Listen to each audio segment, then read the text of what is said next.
नमस्कार दोस्तों, स्वागत है आपका। दोस्तों बात करें कि पवन सिंह जी जो कि निरहुआ के जीत पर हार्दिक बधाई दिए और उसके कमेंट में जो कि ट्विटर पर क्या लिख दिए कि जो कि निरहुआ जो कि आप देखकर जो आपको दिल खुश हो जाएगा। चलिए दोस्तों, पहली बार इस चैनल पर लाइक कर लीजिए, सब्सक्राइब कर लीजिए, इस चैनल से जुड़ जाइए ताकि हमारी वीडियो आप तक पहुंच सके। दोस्तों बात करें कि आजमगढ़ के उपचुनाव में जो कि निरहुआ ने जबरदस्त जीत हासिल की है और जो कि एक इतिहास रच दिए। भोजपुरी इंडस्ट्री में एक और जो कि सांसद हमको मिला, जो कि भोजपुरी इंडस्ट्री में एक और सांसद हुए निरहुआ।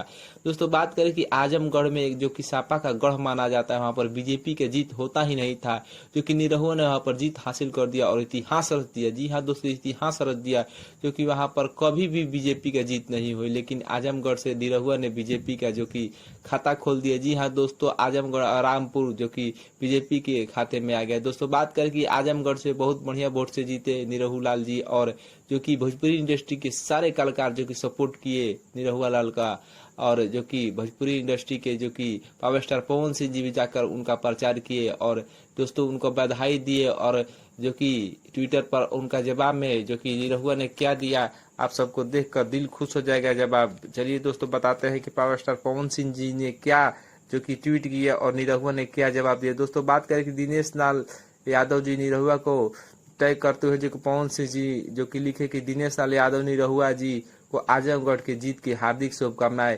इसका जवाब देते हुए निरहुआ ने क्या लिखा, चलिए दोस्तों बताते हैं। निरहुआ ने लिखा, ये जीत मेरे भाई आपकी है। दोस्तों ये सब देख सकते हैं, हमने स्क्रीनशॉट लगा दिया है आपको वीडियो में, ये जो कि आप सब देख सकते हैं, ये जीत मेरे भाई आपकी है। ये कितना खूबसूरत जवाब है। दोस्तों आपको ये जवाब कैसा लगा कमेंट करके बताएं और वीडियो को ज्यादा से ज्यादा शेयर करें। धन्यवाद।